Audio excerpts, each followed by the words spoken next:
യാസീൻ ഓതിയാൽ ഹബീബായ നബി സല്ലല്ലാഹു അലൈഹി വസല്ലം തങ്ങൾ പറയാണ്, ഒരാൾ യാസീൻ ഓതിയാൽ 10 തവണ ഖുർആൻ ഓതിയ പ്രതിഫലം അല്ലാഹു രേഖപ്പെടുത്തുമെന്ന് സയ്യിദുനാ മുഹമ്മദുർ റസൂലുള്ളാഹി സ്വല്ലല്ലാഹു അലൈഹി വസല്ലം. 10 തവണ ഖുർആൻ പാരായണം ചെയ്ത് പൂർത്തീകരിച്ച കൂലി സൂറത്ത് യാസീൻ പാരായണം ചെയ്താൽ ലഭിക്കും.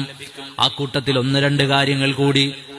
നമുക്കെല്ലാവർക്കും അറിയുന്ന സൂറത്താണ് സൂറത്തുൽ ഇഖ്ലാസ്. ഖുൽ ഹുവല്ലാഹു അഹദ് അല്ലാഹുസ് സമദ് ലം യലിദ് വലം യൂലദ് വലം യകുൽ ലഹു കുഫുവൻ അഹദ്. അത് ഖുർആനിന്റെ 1/3 തുല്യമാണെന്ന് സയ്യിദുനാ റസൂലുള്ളാഹി സ്വല്ലല്ലാഹു അലൈഹി വസല്ലം സുലുസുൽ ഖുർആൻ. നിസ്കാരം കഴിഞ്ഞ് പുറത്തിറങ്ങി പോകുമ്പോ ഒരു 3 ഖുൽ ഹുവല്ലാഹു അഹദ് ഓതിയാൽ ഖുർആൻ ഓതിയതിന്റെ പൂർണ്ണമായി ഓതി പൂർത്തീകരിച്ചതിന് സമാനമായ ഒരു പ്രതിഫലം കിട്ടും.